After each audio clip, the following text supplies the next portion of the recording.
जय शिवराय, जय महाराष्ट्र.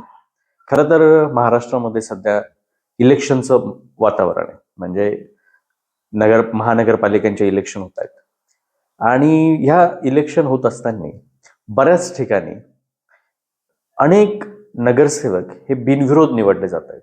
आता मध्ये कोणत्याही पक्षाचे असो, कोणत्याही पार्टीचे असो, सत्ताधारी असो व विरोधक असो, कोणत्याही पक्षाचे असो, परंतु बिनविरोध होत आहेत. हे लोकशाहीसाठी घातक आहे.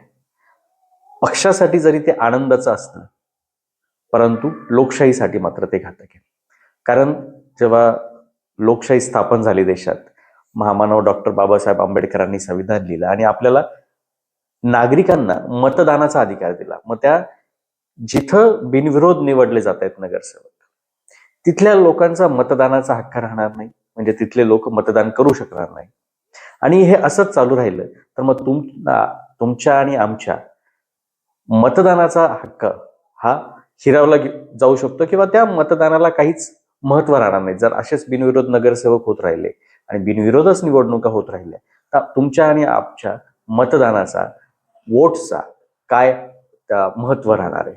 तर मग अशा प्रकारे जे बिनविरोध निवडणुका होत आहेत ते लोकशाहीसाठी घातक आहे. आणि ते सत्ताधारी असो, माग होत असेल तरीही ते घातकच होतं आणि आत्ता होत असेल तरी ते लोकशाहीसाठी मात्र घातकच आहे. जरी ते एखाद्या पक्षासाठी, त्या पार्टीसाठी आनंदाची बातमी असेल, परंतु तिथल्या नागरिकांसाठी, तिथल्या लोकशाहीसाठी ते घातक आहे. जर विरोधकच नसेल तिथं, मग लोकशाहीला काय महत्व? जेव्हा लोकशाही स्थापन झाली, संविधान भारतात तयार झालं, तेव्हा जेवढं महत्व हे सत्ताधाऱ्यांना आहे, तेवढंच महत्व हे विरोधी पक्षाला आहे सुद्धा. म्हणजे लोकशाहीमध्ये ते एक महत्वाचं मूल्य आहे की सत्ताधारी आणि विरोधक यांना महत्वाचं एक स्थान दिलेलं गेलेलं आहे लोकशाहीमध्ये. आणि ते जर स्थान विरोधकच नसेल तर मग त्या लोकशाहीला काही अर्थ राहणार नाही.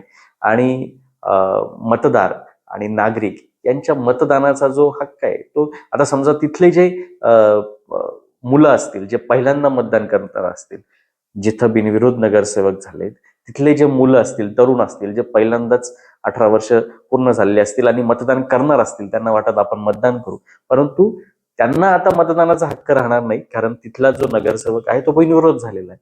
म्हणजे त्यांच्या मतदानाला आता कमीत कमी 5 वर्षे पुन्हा वेळ द्यावा लागेल. 5 वर्षानंतरच ते महापालिकेसाठी मतदान करू शकतील. तर अत्यंत घातक आहे लोकशाहीसाठी. सगळ्या पक्षांनी याचा नक्कीच विचार करायला हवा.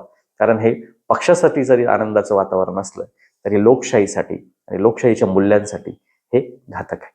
जय शिवराय, जय महाराष्ट्र.